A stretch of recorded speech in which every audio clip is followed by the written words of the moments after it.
আসসালামু আলাইকুম। বাংলাদেশে যে নির্বাচনটি অনুষ্ঠিত হতে যাচ্ছে নিঃসন্দেহে নানান আঙ্গিকে নানান দিক থেকে সারা বিশ্বের দৃষ্টি সেদিকেই।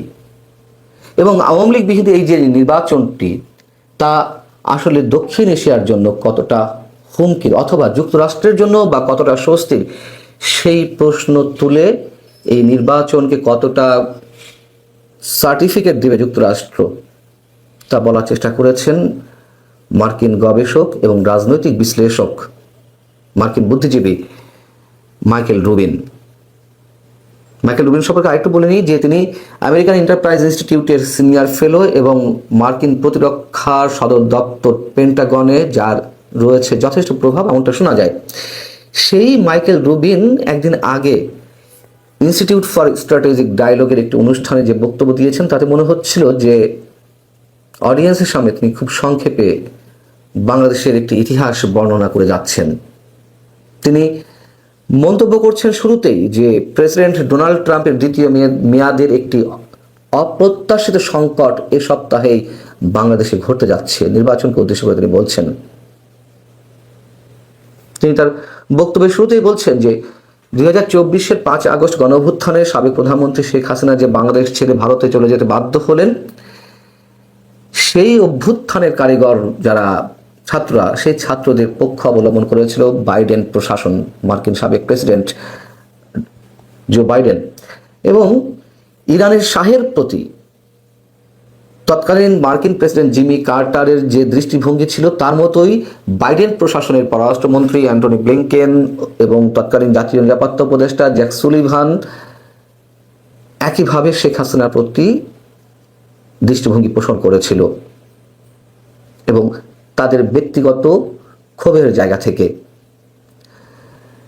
তারা শেখ হাসিনা সম্পর্কে সেই ব্যক্তিগত ক্ষোভ বা বিরাগের জায়গা থেকে যেই তথ্যগুলো নেওয়ার চেষ্টা করছিলেন এবং বা নিজেরাও যা বিশ্লেষণ করার চেষ্টা করছিলেন সেগুলো নিঃসন্দেহে অবশ্যই বিকৃতিমূলক ছিল।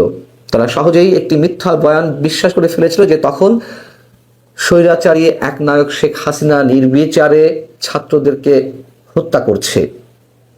মাইকেল রুবিন বলছেন যে পরবর্তীতে ব্যালিস্টিক প্রমাণে দেখা যাচ্ছে যে ছাত্ররা পুরোপুরি নির্দেশ ছিল না, পাকিস্তানের সরবরাহকৃত অস্ত্র গোলা বারুদ দিয়ে এই ছাত্রদের কেউ কেউ নিরাপত্তা বাহিনীর সদস্যদের উপর গুলি চালিয়েছিল। কিন্তু এই বিষয়টি যখন সবার বোধগম্যতার মধ্যে এলো অথবা অনেকের বোধগম্যতার মধ্যে এলো তখন অনেক দেরি হয়ে গেছে।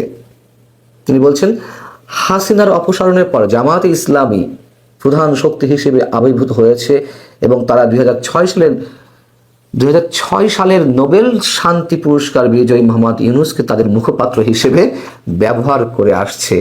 এই সেন্টেন্সটা খুব ভালো লেগেছে আমার কাছে এবং চরম বাস্তবতা। পশ্চিমাদের কাছে ডক্টর মোহাম্মদ ইউনূস একটি নিখুঁত প্রতিচ্ছবি, মাইকেল রুবিন বলছেন। এবং তিনি বিল ক্লিন্টন আর হিলারি ক্লিন্টনের সঙ্গে দীর্ঘদিনের বন্ধুত্বের সুবাদে তিনি ক্লিন্টন গ্লোবাল ইনিশিয়েটিভের নিয়মিত বক্তা, এমনকি তিনি দ্য এল্ডার্সের সদস্য। এল্ডার্স হচ্ছে একটি সংগঠন বা জোট সাবেক বিশ্ব নেতাদের, যেই সংগঠনটি দাবি করে যে তারা মানবাধিকার এবং আন্তর্জাতিক আইনের পক্ষে সবসময় দাঁড়ায়, কিন্তু কার্যত তা নয়। সেটি নিয়েও নানান ধরনের বিতর্ক রয়েছে। যদিও এই সংগঠনের সদস্যদের মধ্যে রয়েছে প্রয়াত জিমি কার্টার এবং নেলসন ম্যান্ডেলা। তিনি বলছেন যে অ্যাকচুয়ালি বাংলাদেশের মানুষ ডক্টর মোহাম্মদ ইউনূসকে যেভাবে চিনে আসছেন বা এখনও চিনছে আরও বেশি করে, তাদের সামনে ডক্টর ইউনূসের যে ভাবমূর্তি, বাইরের পৃথিবী ডক্টর ইউনূসকে যেভাবে চেনে তার মধ্যে বিস্তর ফারাক, বিস্তর পার্থক্য। এবং এই ডক্টর ইউনূস সরকার আসার পর থেকে বাংলাদেশের কারাগার থেকে দণ্ডিত সন্ত্রাসীদের মুক্তি দেওয়া হয়েছে এবং ইসলামপন্থী চরমপন্থীদের স্বাভাবিকীকরণ করেন যারা বাংলাদেশের ক্ষুদ্র খ্রিস্টান বা সংখ্যালঘু হিন্দুদের উপরে নির্যাতন চালিয়ে আসছে, লক্ষ্যবস্তুতে টার্গেট করেছে। এটা মাইকেল রুবিন বলছেন।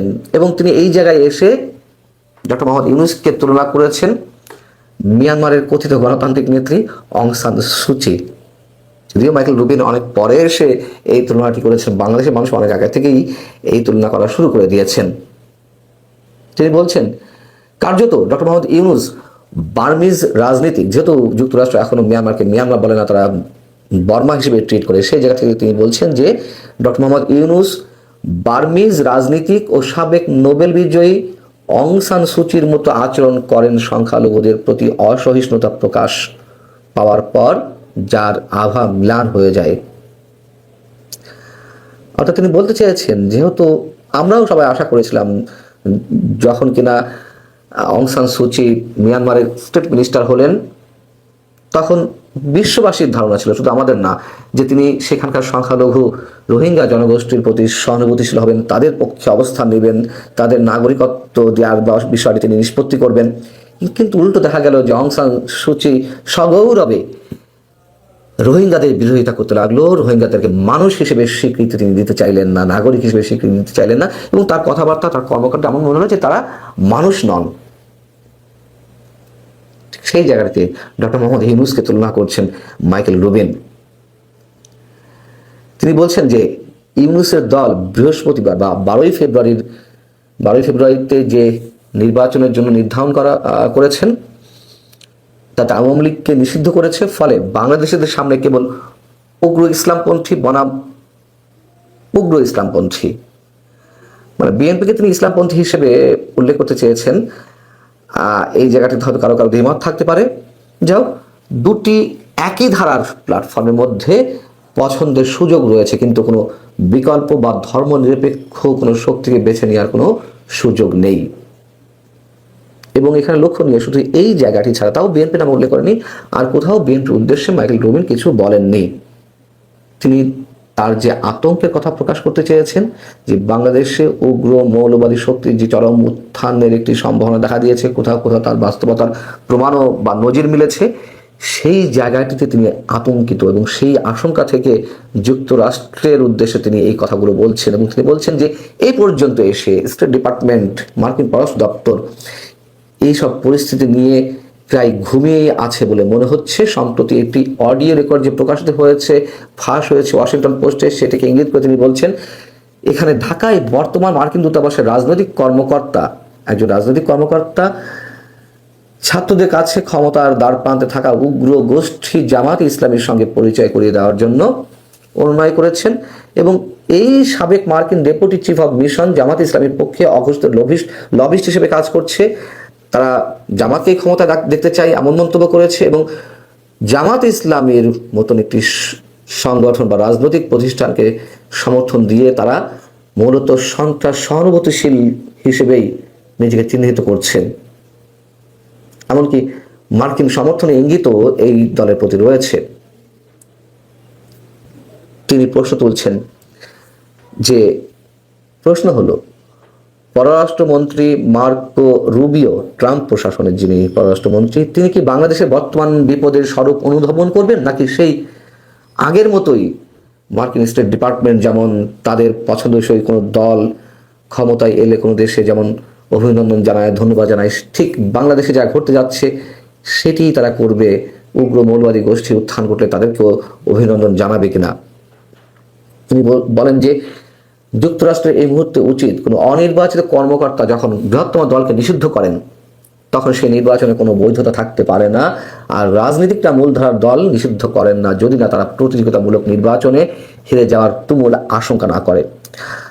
ডক্টর মোহাম্মদ ইউনূস অবশ্যই অনির্বাচিত একজন কর্মকর্তা, তার ভাষায় সরকারের প্রধান নির্বাহী, এবং অবশ্যই ডক্টর মোহাম্মদ ইউনূস তো দেশে 18 কোটি মানুষের প্রতিনিধিত্ব করেন না।